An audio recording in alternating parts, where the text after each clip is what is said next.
আসসালামু আলাইকুম চাচা। ওয়ালাইকুম সালাম। চাচার নাম কি আপনার? মজিবুর। মজিবুর। আমরা তো এর আগে গোরগ্রাম ইউনিয়নে দেখা গেছে যে আমরা থার্ড পর্যায়ে ছিলাম।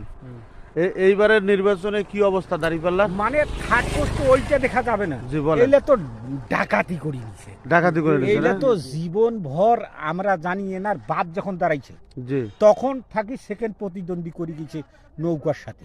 জি জি জি হ্যাঁ বুঝছেন, এলে তো সব ডাকাতি করে নিছে। এই ভোট সুস্থ হইলে না, জামাত এই গোড়গ্রাম ইউনিয়নে ফার্স্ট থাকবে, হাজিগঞ্জ পর্যন্ত চৌড়া ইউনিয়নে ফার্স্ট থাকবে, দেখবেন ভোট যদি সুস্থ হয়। আর যদি কোনো কারছবি থাকে এখানে তাহলে করার কিছু নেই, বুঝছেন? কথা ঠিক বলছেন। হ্যাঁ আমরা আমরা সেই আজ মনে করো ওনার বাপ কতদিন ওনার বাপক হেন্দুলে সুদায় ভোট দিছিল আল্লাহু দাঁড়িপাল্লা, আকবার, আল্লাহু জানেন? আকবার। এই আল ফারুক ভাইয়ের হ্যাঁ ওনার বাবা দাঁড়াইছিল কয়বার সেকেন্ড প্রতিদ্বন্দ্বী করে তো দিয়েছিল। এবছর দাঁড়িপাল্লার গণজোয়ার দেখছেন কেন? হ্যাঁ কারণটা কি?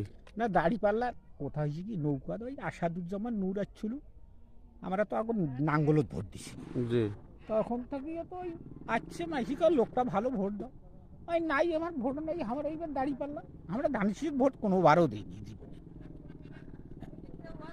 আলহামদুলিল্লাহ, আল্লাহ কবুল করুক আপনার এই চাওয়া। আর একটা বিষয়, বিশেষ করে চাঁদাবাজি, টেন্ডারবাজি, এই যে অপকর্মগুলো ওরা করতেছে, জনগণ এই জন্য জাগে উঠছে যে চাঁদাবাজের বিরুদ্ধে বা রুখে দাঁড়াইতে হবে। হ্যাঁ না না এইলে পাত্তা থাকবে না যদি সুস্থ ভোট হয়। আলহামদুলিল্লাহ। সুস্থ ভোট হইলে বিএনপির